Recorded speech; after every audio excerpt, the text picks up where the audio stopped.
Ballin' with Steve, Cat, Ryan, Amanda, and Eric. And the voice of NEW, Vince Berry. Hitting all the topics like a clothesline flurry. Turn up your speakers and hear them out. You can listen from your car, even on your couch. They too raw, who NXT? Handing out smackdowns, follow on IG. Plus, it's sponsored by Tag Me a Date. Go to YouTube and sub now for every update. It's all wrestling here. No safe space, now listen in. Time to hear from some of the greats.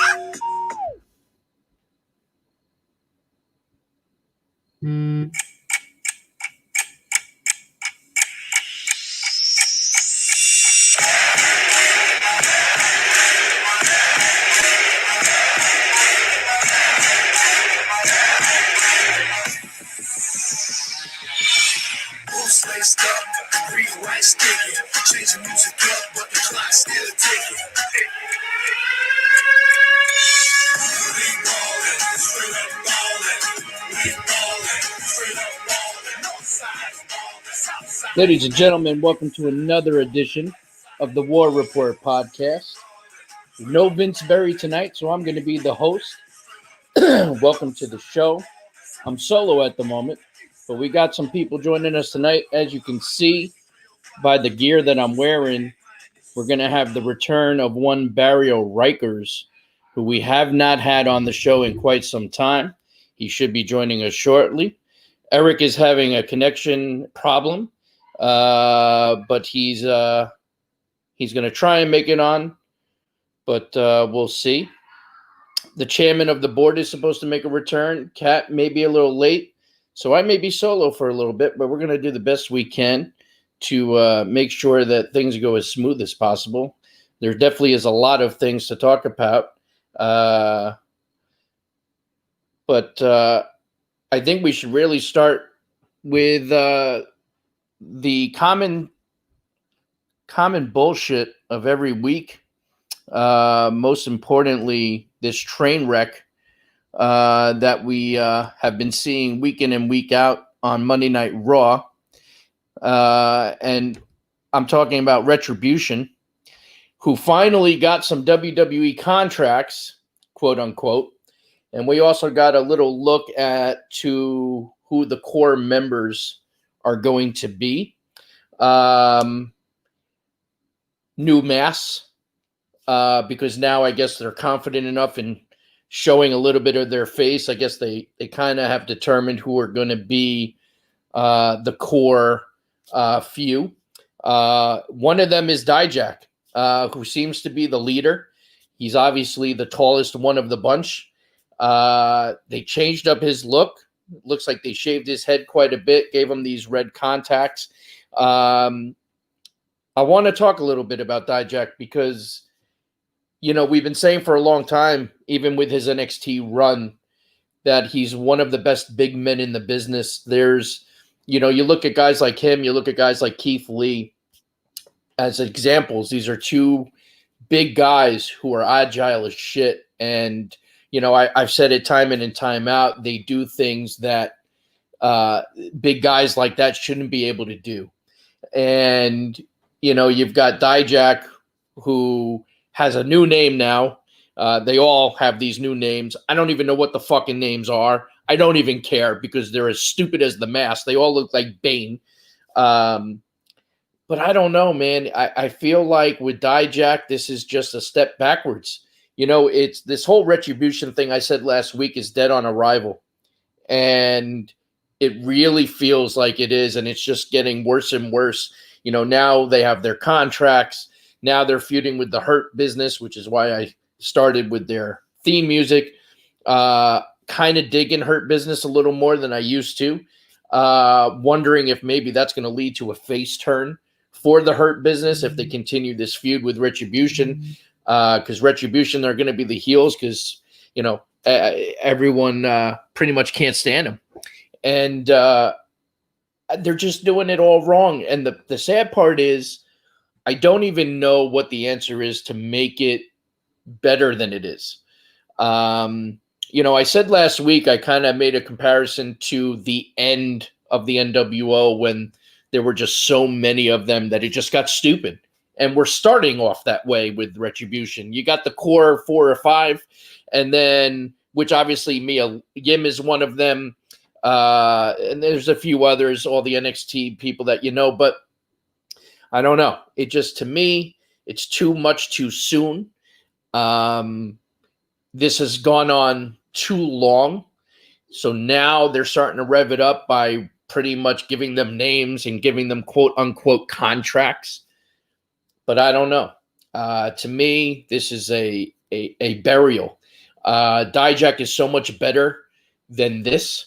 Mia Yim, so much better than this. Mercedes Martinez, so much better than this.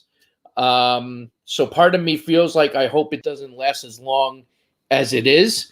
It looks like we got Eric and Kat joining. Thank God. So I'm not talking to myself. We'll figure it out. Guys, Better late I'm than so never. glad to see you because I've been going on my own and it's kind of tough, but I'm kind of just venting a little bit, as you can see on the screen, about Retribution, right? So Yeah. this train wreck called Retribution. I mean, they finally got their contracts, quote unquote. They they have these new fucking Bane masks that just look ridiculous.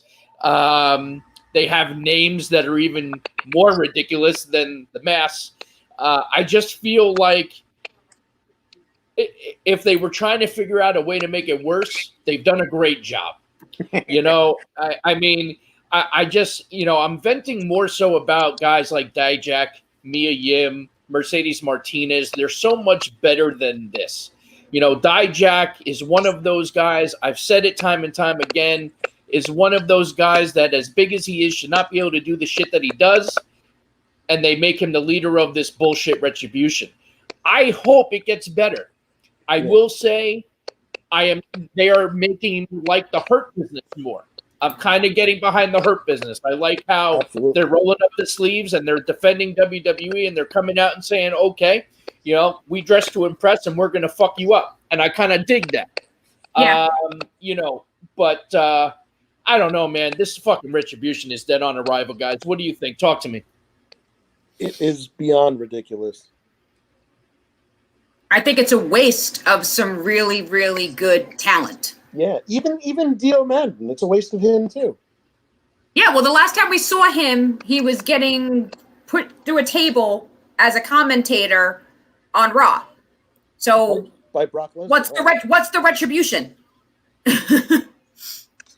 Yeah, I just think and what's really the Retribution, what? So their position is, they're better than NXT, so they're going to come and invade Raw? Or they didn't get their fair shake at the Performance Center? I mean, I just don't even understand what Retribution is really supposed to stand for, I guess. Yeah. It doesn't really stand for anything because they have nothing to have retribution for.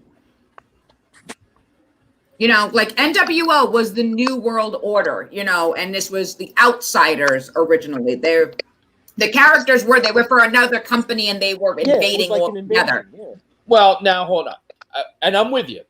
But to be fair, when you start a faction like the NWO, and you're starting it with guys like Hall, Nash, and Hogan. Yeah. And not even saying Hogan, really, because he came a little bit later on. But it was really Hall and Nash. We're talking Diesel and Razor Ramon. These were big name superstars in the WWE. Yeah. So the New World Order of professional wrestling, and this is why Eric Bischoff was brilliant, because he made it feel, without verbally saying it, that this is an invasion of WWE coming into WCW. Absolutely. And taking over. So it worked. And it was just one of those things where every fucking week you couldn't wait to tune in and see what they were going to do next. Yeah, I don't give a shit about retribution. That's what I mean. That's the problem. And I think there's more people that feel your way and don't give a shit about that because it's just it's dead on arrival. There's got to be even when the Radicals came in, it was Eddie Guerrero, it was Perry Saturn, Chris Benoit, Well, yeah, but it was a good invasion. Yeah, Right, and they the were in the name front sucked, row. but it was a DX good came invasion. over to fuck with them, and it was awesome. I don't know. I just it scares me a little to see they're investing all this time on Monday Night Raw in these characters. And listen, I hope they prove me wrong. I hope it becomes something bigger than it is, but in a different way. You know, There's got to be a ringleader. There's got to be some huge wrestler that's behind all of this. It looks like Dijak is that ringleader. That's not big enough. Yo! Ladies and gentlemen, Barrio Rikers. All I heard something was not big enough, and then I showed up. So that's pretty ironic, baby. Not gonna lie. That's pretty big, right? That's pretty big that I'm here. Listen, what up? What up? We're talking about this train wreck of Retribution and how they are such great talent that is being wasted, like Dijak, Mia, Mercedes Martinez, so on and so forth. Give us your take. By the way, do you notice I'm rocking the gear tonight for your big return to the podcast? I had to throw it down. Just wanted you to know, my dude. You are special. Give us your take, bro. You are special. First off, talk to me. I'm sorry if my camera work and my microphone work right now is shit. You sound great, bro. I work truck, so sorry if it's all crazy. But you sound good. All right, good. So, first off, as I fucking drop my camera again, so you guys are gonna have this big black long thing that's not mine hanging out in front of the screen, right? Big black long thing. It's all good, baby. It's all good. That's what she said. So here we go. So first off, as I teased in our little advertisement for the show tonight, there is a big reason that Vince is not on the show. And I am the only person who knows why Vince is not on this show. Is everyone ready? Us. Vince is not on this show because he could not, would not, and should not care to talk about the garbage that was Raw last night. What an epic fail of a fucking show. I was disgusted to have sat there and were you a part of the Thunderdome? Did you get in? I potentially was going to be a Thunderdome fan. And my call time was 9:45 p.m. And the first 13 minutes of the show, I decided I'm not even going to watch this thing. Wow. So I did not go into the Thunderdome, and that is why. So let me first start off by saying what a horrible show it was. What a disappointing debut for a faction that has been being teased and shown and given so much fucking airtime for the past, 2 months? Keep in mind, heck, not to interrupt you, but keep in mind, this was the take-home show for the Clash of Champions. Exactly. Which makes it even worse. Exactly. And so no storytelling whatsoever. You really didn't get anything that was of any substance that is going to make me want to, if the pay-per-view model was still in place, pay to see what was going to happen on Sunday, right? You know, there's the famous Paul Heyman promos that he gives right on a go home show, like we will probably see this Friday, right? You'll have a classic Paul Heyman go home promo. Listen, we're getting those every week with Heyman. Right, exactly. And so you don't get that from the Raw brand. There is no mouthpiece there. There is no storytelling there. It's just it's like I gave my 4-year-old Cheerios, hot dogs, and Oreos. The plate is gonna look disgusting, but he's probably gonna eat it all, right? So that's how I felt. I felt like I was a 4-year-old being given mush on a plate for 3 hours and told digest this, right? You can't. There's no possible way that anyone could have sat through that show and said, "Oh my God, this is a quality go home show. This is a quality show that I've invested my time in for the past 3-4 weeks that they've been talking about it," and saying, "Man, I can't wait to see what happens." It ends on a DQ, which was the third DQ of the night, right? Of the night. You're a wrestling show that doesn't even wrestle. You're showing me these idiots who I've seen time and time again in the WWE or NXT, I should say, do really good things, but yet now you want to change their voice and their names overnight. And the names aren't even good. They're not And even creative. I mean, you got a guy like Donovan Dijak. T-Bone or something like that. What's his name? Who fucking cares? Yeah, what was up with those names? They were T-Row. ridiculous. My biggest T-Row. beef is my T-Row biggest- is his name. I'm sorry. my- T-Row, my Mace, biggest- and Slapdick, I think his name is. Slapjack. Yeah. Well, that's what it should be, slapdick. Oh. I mean, listen, my biggest Slapnuts. issue with Dijak is he's so much better than this. Yeah. For a guy like him and his size, this is just it's a no-win situation. Yeah. The only good thing about it is that they changed his look so that if he ever wanted to go back to Dijak, he can take a few months off, grow his hair back, and take the fucking contacts out and call it a day. You know what I mean? But still, it's just it makes no sense. It doesn't work. It does not work. I hope that can change. But I want to kind of segue, because this is a perfect segue, because we keep talking about wasted talent and how Retribution is screwing shit up. I'm very concerned right now. Is there a plan for Keith Lee? We talked about how there were multiple finishes on Raw with DQs. This is the second fucking time Keith Lee versus McIntyre ended with Randy Orton interfering at the end of the match. With Drew McIntyre, who apparently has a broken jaw, but he's cleared to wrestle. You got the commentators constantly saying he's got a broken jaw. Bullshit, because he wouldn't be cleared to wrestle. And he damn sure wouldn't be cleared by Sunday for now an ambulance match, which quite frankly should have turned into a triple threat. And you should have put Keith Lee in that match.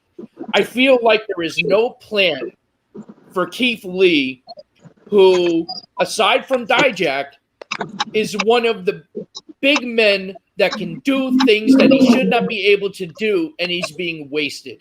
Talk to me. Last week, you saw a 340-pound man jump over the top rope And flip. of a fucking of a wrestling ring, Like he's fucking Ricochet. like Superman. Yeah, like it was nothing. Yep. As if he does this for a living, which he does. I mean, if you're gonna sit there and say that guy has no talent, no chance in hell at becoming something, you do not know wrestling. You do not know Amen. what wrestling is. You do not know what a character is. You have no idea what it is you're talking about. Keith Lee definitely is money. He's got Right? everything. Money. He does have everything. He can He talk. really, truly is the total package. He's got the look, right? He's a heavier guy, but you know what? Not every fucking wrestler is gonna look like Randy Orton. Heck, Not every wrestler is gonna look like Randy Orton. let me say something to that point. Keith Lee, I don't even know that I would be as big of a fan of that man as I am if he was smaller. The allure of Keith Lee is the fact that he's 340 pounds and he flies around the fucking ring like he's $120. That's the allure of Keith Lee. I don't like the fact that they brought him up to the main roster and number one changed his music. That was stupid. I don't think they should have changed his gear. What, Vince brought him up and said, "Oh, buddy, you're too fat. You got to wear a t-shirt." Bullshit. I want to see the belly hanging out. I want to see the tits flabbing, and I want to see that man flipping off the top rope. That's what I want. 100%. You know, I learned this the last election. Okay, and not to bring anything political into this podcast, but this is gonna be very quick. My dad is 74 years old. If I'm not mistaken, so is Vince McMahon, right? Now, my dad said, I voted for Trump only because I didn't want to vote for a woman. And I didn't want Hillary in office. End of story there, right? That's the only political thing I'm going to bring in. I'm relating it to this. Vince McMahon is so used to the same shit that was good when Hogan was around, when Rock was around, when Stone Cold was around, right? All the way up until Cena, right? Like everything had to be this chiseled baby face, white meat baby face. That's what's going to be everything that we need. I'll be damned if it doesn't change, right? You have this guy who can change, who is black, by the way, right? Not a white guy, not your average white guy, a black man who is strong as fuck, can wrestle like the hell, right? Can talk on the mic, Great has charisma. the charisma, has the ring general like feel when he walks in, and can do everything. 100%. And you're gonna sit here and say that you cannot change, you can't put on, you can't, immediately vault him into a leading role on your show. Meanwhile, in the times that we're in, this would give WWE so much street cred to put a belt 100%. on that man right now. You know what it is, though, too? In politics and social justice initiatives and all that stuff, but it is where we're at right now. And if you're in tune and you're woke, right, that guy brings you everything plus more. And what's amazing to me is that I read a report a couple weeks ago where Vince McMahon was going to push Keith Lee to the moon, that he is so high on Keith Lee. What the fuck happened in 2 weeks? Yeah. The only positive I will say is by the matches ending the way that they did, keeps him strong. Keeps him strong because he has not been pinned. He has not lost. He technically is still undefeated on the main roster. So, there's still hope there. But I will say this. Have no fear. Mandy Rose is going to save Monday Night Raw. Oh, give me a freaking break. Does anyone give a flying fuck? I mean, honestly, I don't understand. I will say this for story purposes. Okay, I kind of see where they're going. Miz is the one behind it to really piss off Otis and this. But and it benefits SmackDown more than Raw. Correct. That's where I was headed. Thank you, Eric. Right. So it benefits SmackDown more. At the same time, what are you going to do with Otis now? The guy still is your Money in the Bank champion. They still have no clue what they're going to do with that. I just, I like what they're doing with the briefcases and the small one and the big one and the contract and Morrison trying to steal it. I get all that. I'm enjoying that.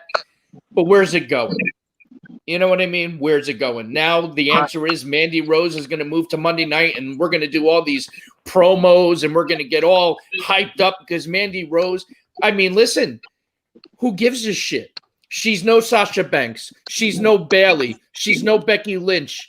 You know what I'm saying? She's not even a Carmella in terms of ring. 100% agree with you. And she's not good on the mic. Sonya was better, I thought. Oh yeah, but Sonya's got a background in fighting, so right. That makes sense. I like Otis, and I love Otis. Being in a very prominent role and having a storyline, and a singles run would be great. Do I think it's too soon? Yeah, probably. They haven't have they had tag team gold? I don't remember. As far as I can recall, I don't even think they've had an opportunity to wrestle for the tag team titles yet. I don't think so, right? So, I mean, people are sleeping on Tucker. They're sleeping on him. Otis is the number one of the team for sure because he's got that charisma. But Tucker is another big guy that does some shit that you're like, wow. So can't sleep on Tucker. I don't want to see him get lost in the shuffle. I can see that happening though. I can see a singles run for Otis becoming what happened just now with the Iconics, where Billie Kay is going to be eventually, relegated to the Wolves kind of a thing. But she will be given the best in her future endeavors very soon. yeah, Peyton's the one that's going to go far. Billie Kay is going to get lost in the shuffle. I said it last week. We always use the same analogy, but it's true. Peyton Royce is the Shawn Michaels, and Billie Kay is the Marty Jannetty. I mean, that's really what it's going to be. Yeah. Marty Jannetty's still better. A barbershop shattering kick. So, since we're still on Raw, there's a couple more things I do want to touch on Raw. And this is something that makes no sense to me. I want to start this next conversation with somebody. I want somebody to remind me. But if memory serves me correct, 6 inches. And to the left? Yes. Rusev did not leave WWE. Rusev was released by the WWE. Am I correct?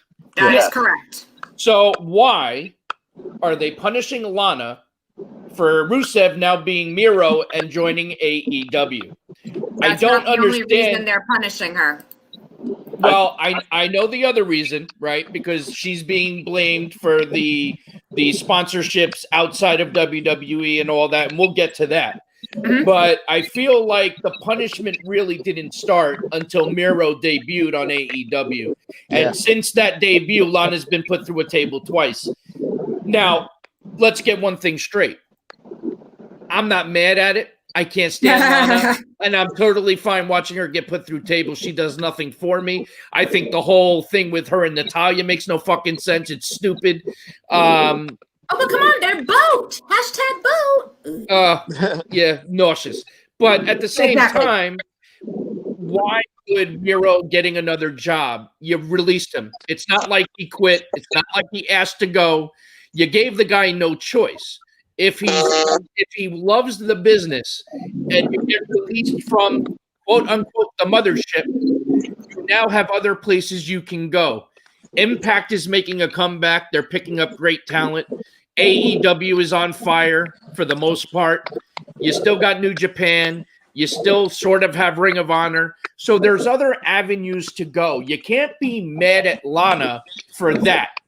If the sole reason for her punishment is the whole sponsorship thing and everything else, that I get, punish away.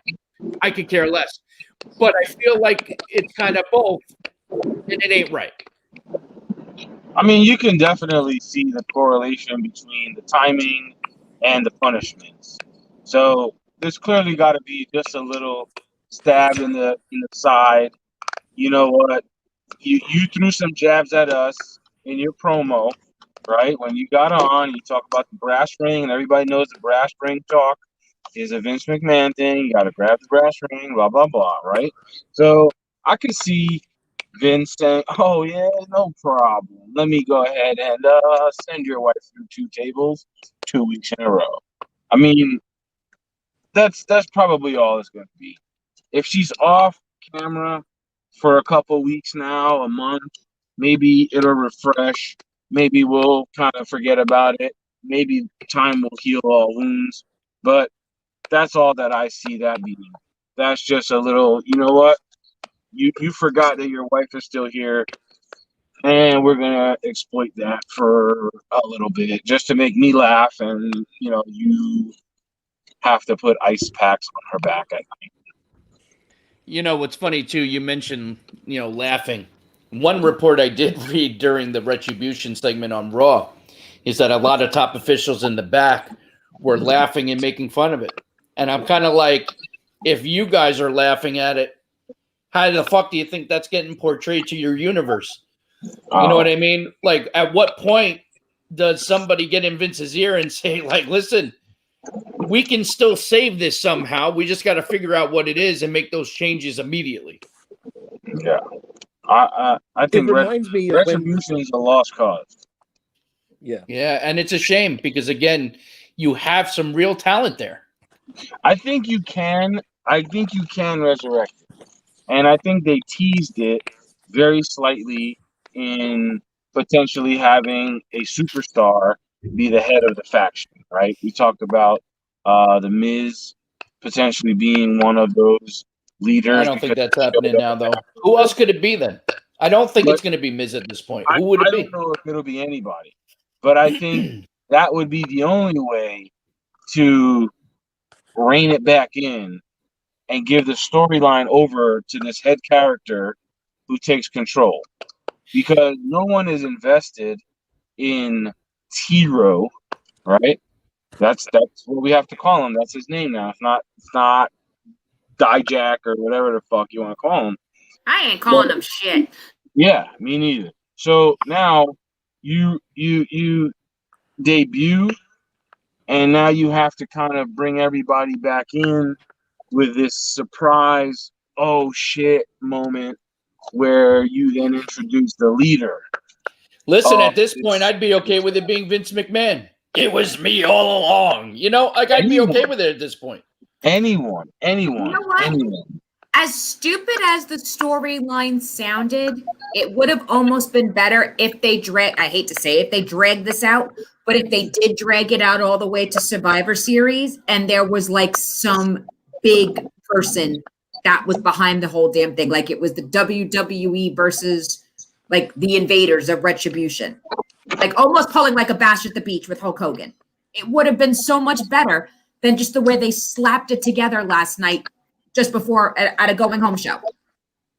Yeah, I think the go home show, you know, you have to kind of, it's almost like, you know, a bodybuilder, you know, he restricts his water, he gets very tight, you know what I mean? You have to bring those stories almost to the tippy point where it's just about to pop. And then your pay-per-view is where you pop it, right? I mean, unless you're gonna slow burn it, right? And you have a DQ or whatever, somebody comes out, blah blah blah. But this here, like on a go-home show, you basically melded every storyline that you had in the one ring at the end of the match. Every good storyline that you have going in one ring at the end of the match. It's not a fucking Royal Rumble that you're trying to promote. Exactly. Give these guys the time. Let them tell the story, because, like we know, yes, Randy Orton can hit an RKO out of nowhere whenever he wants. You think in a fucking Where's Waldo picture inside of a wrestling ring, he can't slither his way and find Drew McIntyre or whoever the fuck he wants to find and hit an RKO? Is that even any? Did I say, oh my God? No. Did anyone say, oh my God, when that happened? Did anyone pop? No, Probably. and you know, it's sad because I'm a huge Orton guy. But at the same time, even I sat there and I said, here we go again. Like, I need a finish. I need a clean finish and at least, you know, one big match on the go-home show of Monday Night Raw. Now, granted, I wasn't looking for Keith Lee to take an L, but it would have been nice to see Keith Lee get over on Drew and then them last minute say it's now a triple threat because he earned an opportunity. And I would even be okay with Keith Lee leaving Clash as your champion, even though I do think it's going to finally go back to Orton and he's going to get one more run. But, you know, who knows? But before we even get into that, we got to keep moving because we're harping. Heck, we haven't really talked about this with you. What is your overall take on Raw Underground? I personally am still a little undecided. I'm trying very hard to get behind it. I feel like there needs to be a little more purpose to it. Maybe a title brought into the mix. I don't really know what the answer is. I was kind of intrigued with this past week with Braun and this other guy, this 7-footer. What's his name? Anyone? It's Boo Boo Baba. Yeah, something like that. That guy, I think, has a real good future. I like him. I like his look. I like his intensity. Although Braun beat him on Raw Underground. So yeah. Let's build up this guy so that way Braun Strowman can squash him, and within 1 week he's nobody. Although anyway, it wasn't you asked for my my honest opinion on Raw Underground. Okay, I did. and here is my it's going to be very, very long winded. Okay, so get ready. Oh, so are we getting a rant? I'm excited. Yes, here it comes. I love it. Talk to me. You're making fake fighting faker. And Yes. and end of rant. You're making fake fighting faker. I got to be honest, that was a little cock tease, bro. I was expecting like a real rant here. You're making That was fake, short, simple, and to the point. I love it. yeah, you're making fake fighting faker. Like, who is going to? That's like me, teasing my wife, with a little finger action, and then saying, "Here's a thimble, play with that." Right? Hey, listen, you're not There's wrong. a Monopoly board right there. Yeah. Yeah. I like what I they're hate it. trying to do. They're trying to hate do something different. I get that, but you're right. They're making fake wrestling look faker. And the idea is that in the world of professional wrestling, you're supposed to make it look as real as possible. A perfect example is that clusterfuck from last week with Mickie James and Asuka. She sold so well that the ref honestly thought she couldn't go and ended the match. Yep. When have you ever heard of somebody selling too much? You know what I mean? If anything, we bitch about the fact that people don't sell enough. You know, I always go back to Dolph Ziggler. I said it last week too. Dolph is one of the best sellers in the business. And now he's only on Raw Underground. Which you can't really sell because, it's I don't know. Well, Vince brought up a couple weeks ago that it's inconsistent in that you're trying to portray them one way in Raw Underground and then another on the regular Raw, and it just doesn't make sense. Yeah, I hear you. Heck, you want to say some final words? I know you got to run, my friend, but we're so glad you stopped by, and you need to make that more of a habit. Guys, I do apologize. I just got something coming my way that I have to take care of. But as always, I love you guys. We love you, sweetie. Chatting with you guys. I love hanging with you guys. Always a pleasure. Barrio Rikers, never, ever, ever leaving. Gonna be a part of this thing till the wheels fall off or till my wheels fall off. So I ain't going nowhere. Open invitation anytime, my friend. Absolutely. Oh man, that means the world to me, guys. Thank you. Appreciate you Bye, guys. sweetie. Talk to you guys soon. Say hi to the fam, bro. I'll talk to you soon. Will do. All right. Take care, guys. Love you too. Later. So that was nice. We got a little Barrio Rikers back in the action. It's always great to have Big Heck on the show. That was awesome. My brother from another mother, man. He's really one of the best guys I know, and he's been down with us since day one, and then some. I mean, I've known that man now over 12 years. Day one-ish, that's right.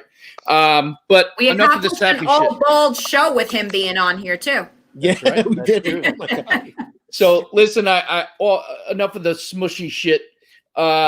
We did a lot of talk about Raw and basically how shitty it's continuing to be. I do have to actually make a retraction from last week, though. Talk to me. I was impressed with Zelina Vega last night. I will retract my statement. I said it. She's good, man. I will give you the credit that you were absolutely correct. She put on one heck of a show last night. Yeah. I don't know if I agree with her necessarily being number one contender, but but she did put on a very good match. Both her and Mickie worked well together. It looked good. I will say this. I think her and Asuka are going to be the kickoff show. That's what I'm hearing. They're going to be on the kickoff show. I'm okay with that. They confirmed that last night during the show. Yep. Okay. I 100% am convinced Asuka will be leaving the Clash as champion. Zelina's not winning. Right. That's my gut. However, this showing on Sunday night for Zelina is going to define where her future goes. Whether she goes back to managing or she truly will be a women's champion in the very near future. Yep. I see nothing but good things for her. There's a reason, for those of you who don't know, the movie that The Rock produced, Fighting with My Family, with the story about Paige. Awesome movie. Very good. But Zelina Vega, She played AJ Lee. she She was played AJ AJ Lee. Lee. Yep. You don't get chosen to be in The Rock's movie and portray somebody as talented as AJ Lee if you don't bring something to the table.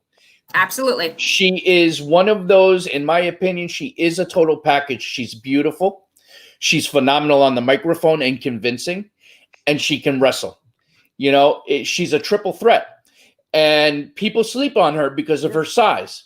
But I'm telling you, she's got a bright future ahead, and that's not to say she hasn't had one. You know, she was a wrestler way before she ever started managing. LAX, baby. That's right. And then she came in and they asked her to manage Andrade, and It brought Andrade way up. yeah, and she did that well.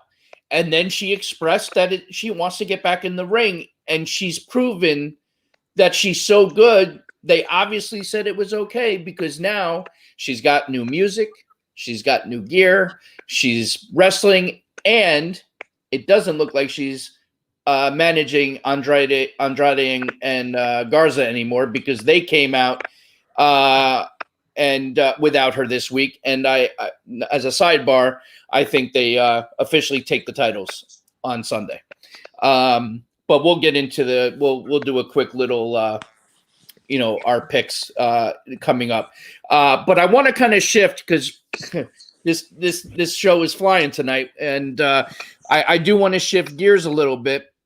And I think it's time that we do talk a little bit about SmackDown, because to me, no matter what they do for Monday Night Raw, to me, SmackDown has been the A show. Yeah. 100%. And, I go back to something that Hector said earlier. When you talk about Raw, there's very little storytelling.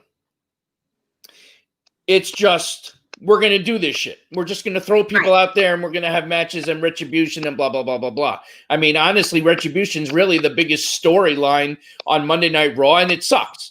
But then you shift over to SmackDown and you have so many different stories that are going that are interesting, and, I keep going back to one of my favorite aspects of the show, which of course is always the Fiend and everything else. But what they are doing with Alexa Bliss, I am loving. I mean, that is one of the reasons that I tune in every single week to SmackDown to see the evolution of Alexa Bliss's new character, because it's one of my favorite parts of the week too. You know what I mean? She's just doing it so well. I mean, the fact you got to really look at the bigger picture with her. The fact is, she sits there and she's Alexa Bliss 1 minute, and then somebody mentions the Fiend, and then she goes into this trance, and the next thing you know, she's throwing out Sister Abigail's, and now this week to Lacey Evans. And it was just the whole way that went down. If you go back and watch that segment, Alexa Bliss is on commentary and she's just being Alexa Bliss. And then one of the people on commentary mentioned the name The Fiend. And then all of a sudden, the entire look in her eyes changed. And it was just like hitting a light switch. And she went into this hypnotic type of trance. And then she does her little cute little this, and she's just listening to Lacey go on. And the next thing you know, she gets up, she's slow, she's methodical, and she throws out another Sister Abigail. So it's all coming together, but it's a story that is captivating, because she's likable and she's so good at it. Go ahead, Eric. It's very Winter Soldier. Yes, 100%. Yeah. I think that's the great analogy, because the Winter Soldier was, he kept on the ice, and then they had these codes that Hydra implanted him with, and then when they say these words, he becomes this super assassin. So he's like, for instance, he killed Iron Man's parents, and but when he was doing that, he wasn't him. So like Alexa, it's very similar to that, I think. Yeah, no, I 100%. That's probably the best analogy that I've heard, and it makes sense. But it also ties in because you have that, but you also still have the Fiend, and everything that he does is gold. And they've been booking him correctly lately, and I hope it continues. I think turning Fiend into a face, even though he's phenomenal either way, I think was a smart move, because it's only going to help the heel turn for Roman, which that's something I want to address too. But you have that story, right? And then you still have one of the biggest stories, which is Sasha Banks and Bayley. And the fact that Sasha Banks is backstage, she's got the neck brace on, she's selling the neck injury, she's doing her thing, and then Bayley attacks her again. And, obviously, this is going to end with Sasha beating Bayley for the title. Hopefully, she can get through one title defense without losing it this time. But it looks like that's the shift in the way it's going. Those are two captivating storylines right there that make you want to tune in. Now, I don't know if this is, because it's on Fox, so they want to have the more captivating things go on. But if that's the case, that mentality needs to change, because you need storylines that are just as captivating on SmackDown as they are on Raw, because in Vince's eyes, Raw is still always going to be number one. But it just doesn't have that feel. Well, let me ask you this. Are they still the same writers on both shows now, or who's writing? Who the fuck knows? That seems to change on a daily basis. Well, because I thought really SmackDown was Bruce Pritchard, but I don't know who's writing Raw. I think once they got rid of Heyman, they brought Bruce for that show too. Well, and apparently Heyman is back in some capacity in doing writing, because apparently Fox executives were very upset that he was removed from that position in the first place. Well, that would explain why the show was better on SmackDown than if Paul's got his hands in it. That's fair. But it's just mind-blowing. Why can't you make both shows as captivating? You know what I mean? The talent is there. One's 2 hours, one's 3 hours. You run out of stuff to do on Raw, unfortunately. I don't agree. And I'll tell Really? you, listen. Let me hold on. Let me go back a minute. I have always said Raw should not be 3 hours. We've all been in agreement with that. It's just too much. We're all in agreement there. The reason why I say that my biggest thing is that you still have a ton of talent on that Raw roster that's not being used. And if you want to make it compelling, even for the 3 hours, you have the talent to do it. Now you just need the writers to do their fucking job. And that's the problem. But you don't have all the talent necessarily at the moment because due to the COVID shit. That has to play a factor. That's fair. But they can easily pull the trigger and start bringing some of them back. And then that's a captivating story. Because now, listen, I'll tell you what. You know how you... Yeah, and you know what? And make them Retribution. That's exactly where I was going. You want to make Retribution mean something? Then have it be the guys that all got released during COVID to come back and now want their Retribution. And everybody will be turning into fucking Raw for that. You are 100% on the money right there. That makes sense. Yep. But instead, they're doing this nonsense. And have it run by Mike Chiodo. No. Well, but even still, I mean, that guy was so fucking loyal to you for 30-something years. 1989 he started. Yep. And you let him go and go to AEW? I'm just grateful that Cody Rhodes brought him in. Because that man deserves to be a referee somewhere. Because he is damn good at his job. And it still bothers me to this day that Vince just said, That's probably on that list. That's probably one that pisses me off the most too. I was literally shocked when I saw his name. I thought that And was the most bullshit. recent was Gerald Briscoe. Well, I mean, listen, and even something like that. I mean, I was kind of shocked at first, and I was kind of like, wow, Jerry Briscoe. I mean, you're talking this guy 40, 50 years with WWE. That probably is not accurate, but I mean, it feels like it. And then, you know, this is somebody that's been Vince's right hand for so long, and you just let him. There has to be more to it. I don't know if he was truly released, or maybe he just said it's time. Meaning Jerry Briscoe. Maybe he just there's said, got to be more behind that one, because his circle is so tight. Yeah. He's not just going to let someone from his circle Right. just And- necessarily go for whatever reason. I mean, he's very up there in age. He may have said, you know what, I'm ready to retire. With the grandkids now, so he's okay with it. Right. I mean, listen, it comes to a point where you do something for so long, you know when it's your time. You know, but the fact that it went right out there as he was released, you know, it shouldn't have been that way. It should have been something like, you know, for all the years of, he should have gotten more accreditation for what he's accomplished in this business and for Vince going out. Absolutely.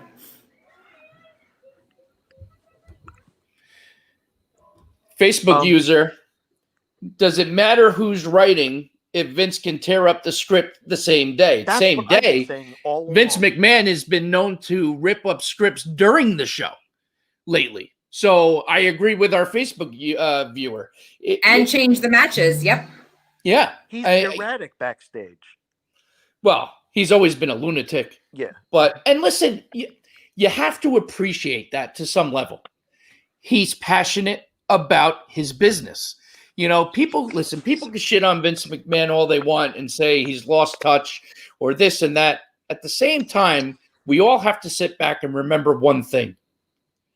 We wouldn't be where we are today as wrestling fans without Vince McMahon. Vince McMahon took what his father started and turned it into this global phenomenon that we know as WWE. Look at WrestleMania. That was a big gamble, but which people thought was going to flop. Yeah. You know, so no matter how frustrated we get with the old man, he knows what he's doing to an extent. I do think he's starting to lose touch. But that's going to happen. He's 74 years old.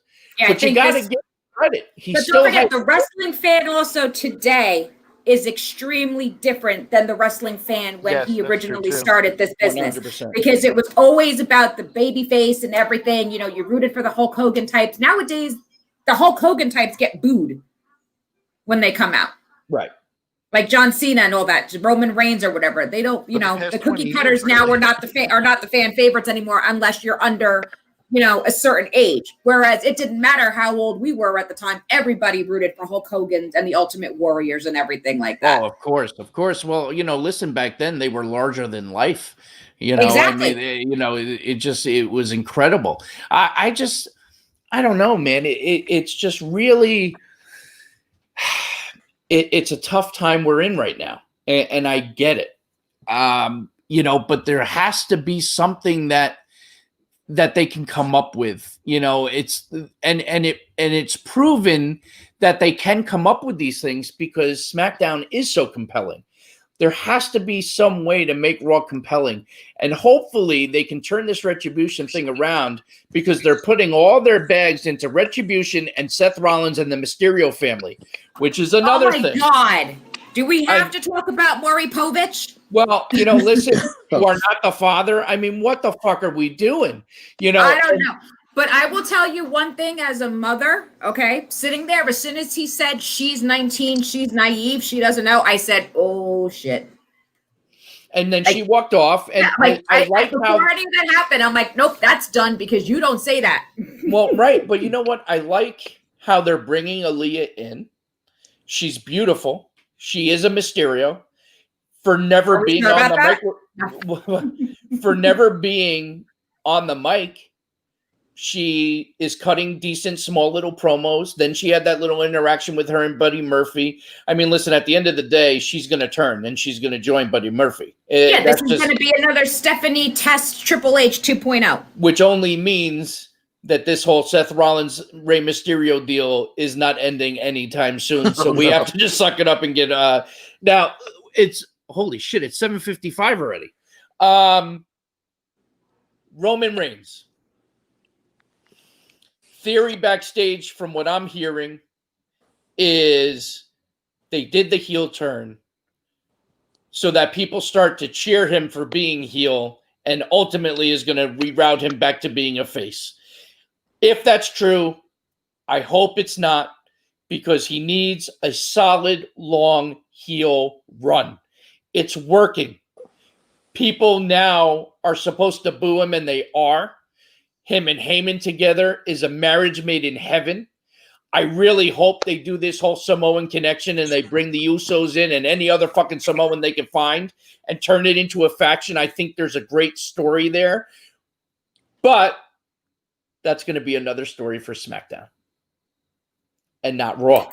You know what I mean? So it's like a catch-22. Yeah, exactly. But see, this is the first time I'm not actually booing Roman Reigns now. Now I'm actually cheering his ass when he comes out. Which is what they were hoping for, and that's going to be a problem. So stop cheering for him and boo him. I can't. It's got freaking Paul Heyman. I am sorry. Well, I cannot cheer when Paul Heyman is in the room. I'm with you. That's part of the problem. I don't give a shit what he's doing. I don't care who he's managing. If it's got Paul Heyman, you have my attention, and I'm in a good mood. If you want some more heat, all Heyman has to do is say Roman Reigns beat The Undertaker too. You know? That's why aren't you working there? Well, I don't think Eric needs to tell Paul Heyman. That's a line that's going to come out, I'm sure, in the very near future. Because if they need to generate a little more heat, he's right. That's a hot button still to this day. It's a matter of time. It's a matter of time. Listen, we are at the top of the hour. Before we cut this off, I really just want to quickly go into what we think is going to happen this Sunday at the Clash. So we have the kickoff show. We already know it's going to be Alexa. See, it's on my mind. We're going to have Asuka versus Zelina. Obviously, I said it before. My pick, I think Asuka leaves with the title. Mm-hmm. But I agree. Here's the thing. Asuka is going to go over, but Zelina is going to get over. 100%. I agree with that very much. And I hope you're right. An analogy for that too, but I'll wait till next week for that. Is it a long analogy? No, very short. Then throw it out now. It reminds me of, I watched NXT last week. Io Shirai, non-title match, her against Shotzi Blackheart. Shotzi got so over in a losing fashion, more so than she would have with a win. Which I don't understand, because Shotzi Blackheart does absolutely nothing for me. Oh, really? Just my personal thing. She drives me crazy. I don't know why. I hate everything about it. I hate the it's kind of similar to the Dominic thing, though. Dominic's not really winning any matches, but Dominic's getting over and he's making himself look good even though he's losing. I was just going to say, with Dominic, he doesn't need to win, because he is impressing everybody week after week after week. Yep. He's pulling out new stuff. He looks like he's been doing it for a very long time. Yep. I mean, listen, who better to train you than Rey Mysterio? He's a legend in the business. You got to look at it. Don't look at it as from a character perspective for her. Look at it as watch the match. That's what I mean. To be fair, I haven't seen the match yet, so I will go back and watch it, and then I'll give you my feedback next week. That night. Well, if you say it was match of the night for you, then I definitely will check it out. Moving on, Drew McIntyre, Randy Orton. I got to go with Orton. I think it's his time. He's going to get a final run. I got to go Drew McIntyre because I think they're going to triple threat it at SummerSlam. Possible. I mean, Survivor Series. I'm sorry, Survivor Series. I apologize. Well, so now if that's your take, does Orton go over at Survivor Series? I mean, in the end, it's got to end with Orton getting a run at this point. I think it's Survivor Series. He will. Because everything I'm hearing is that they're setting up WrestleMania to be Randy Orton Edge for the title, which Edge will probably go over at WrestleMania. And I'm okay with that too. Give Edge another run. The guy was never supposed to be back in the ring, and he made it happen. God bless him. He should have a run. So if that's the route that they're going to ultimately go and finish at Mania, I'm totally okay with it. Or if So then, put him at Survivor Series winning it and then make Edge win the Rumble. Yeah, you could do that too. Although I'd be happy with Keith Lee winning the Rumble too. I would be 100% fine with Keith. Anything Keith Lee winning, I'm happy. You'll never hear me argue that point. Moving on, we got Roman Reigns, Jey Uso. I mean, there's no way Roman loses. No. So I think that's pretty solid. But IC champion. Will it be a finger poke? You know what, Eric? I fucking hope it is. I really do. I think it would be so controversial, something they haven't done in a very long time. Sets the tone of Usos joining with them. I'm all for it. IC champion. Jeff Hardy versus AJ versus Sami Zayn ladder match. I mean, listen, regardless of who wins, it should be the fans win. The fans win. I was gonna say, does it matter? On paper, that should be match of the night. Yeah, on paper. I got Jeff Hardy. And I got Jeff. I'm with you. I think it's going to be Jeff as well. Bailey versus Nikki Cross. Got to go with Bailey. Sasha Banks is going to. Well, now. That could go into a non-title program. Does Sasha come back and cost her the title? No, Alexa Bliss costs Nikki. Interesting. Or it could lead to Nikki taking it to, and then Alexa Bliss taking it from her at Mania. It could go either way. It'll be interesting to see where that goes. Yeah, it's going to be interesting. If Nikki Cross takes it, it's going to be a very short title run because it's got to set up for this Sasha Bailey thing. The belt's got to be on the line for that. Well, we're very used to Fugazi bullshit fucking runs with the title. Tag team women's match, Nia Jax and Baszler versus The Squad. I got to go with Nia Jax and Shayna Baszler, right? I think they just won the title, so I think I'm going with them. I got to agree with that, even though I'd love it to be the Riot Squad. I think it's going to be Baszler and Jax. I don't know. I kind of would rather see them keep the belts. The Riot Squad, it's just... I like Liv. I like Liv a lot. I do. I like Liv a lot, but she's not great. But I'm pushing for her because she's really trying. She is, and she's not bad. Listen, we've seen a hell of a lot worse, and she's gorgeous. Yeah. But you know what it is with her?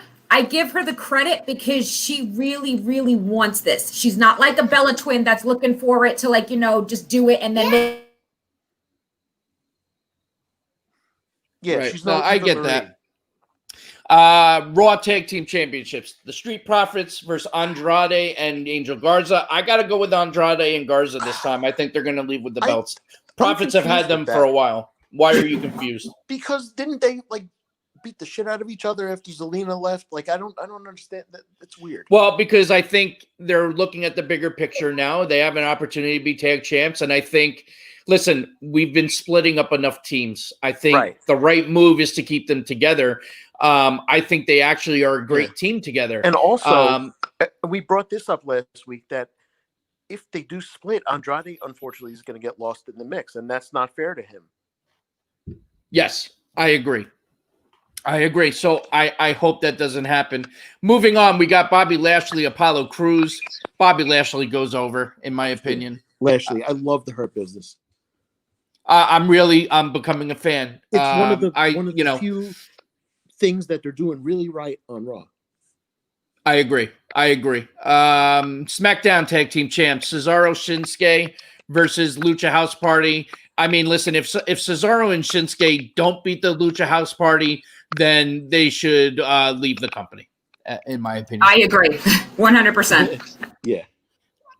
And I think that's it. House Party splits. There's still going to be 2 out of the 3, so they'll still be a tag team. Well, right? Didn't one of them officially hang it up? No, they've been teasing like that. Kalisto is clearly going to be the one turning heel, but who cares? He could turn, and then he could get another partner and then feud with them. Yeah. Listen, at the end of the day, the Lucha House Party was dead on arrival. Also, does nothing for me. I could care less about any of them. Yep. I think that's it, though, right? I covered all the matches. I don't think there's anything else unless they throw something else in the mix. That'll happen at about 6:30 on Sunday night. Yeah, probably. That wouldn't be some, or well, maybe SmackDown. Well, maybe you know what? they'll announce something else. You know what happens with us? Something always happens on Wednesday morning. Right after the podcast. That's true. Well, listen, it is past the top of the hour. We went a little over. I want to thank everybody for tuning in. As always, this has been the latest edition of the War Report podcast. We are live. We are live every single Tuesday, 7 p.m. We are everywhere. We are on Facebook Live. We are on YouTube, Periscope, Twitch.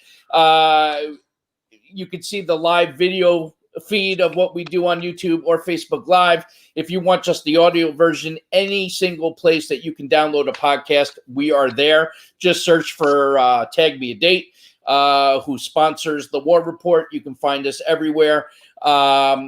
Keep interacting with us. We had a Facebook user throw some questions out. We love it. Be a part of the show. Send us questions. Type it in on Facebook. It pops right up on the screen. We love the interaction. I want to hope everyone enjoys or tries to enjoy the Clash this Sunday. And make sure you tune in next week because we will be breaking down the Clash. And hopefully we'll have some good things to say. I want to also thank, again, Barrio Rikers, Big Heck, for stopping by. We love you, man. I'm so happy you came on, and you're more than welcome anytime. And that's it. We will see you guys next week, 7 p.m. live. Thank you for watching.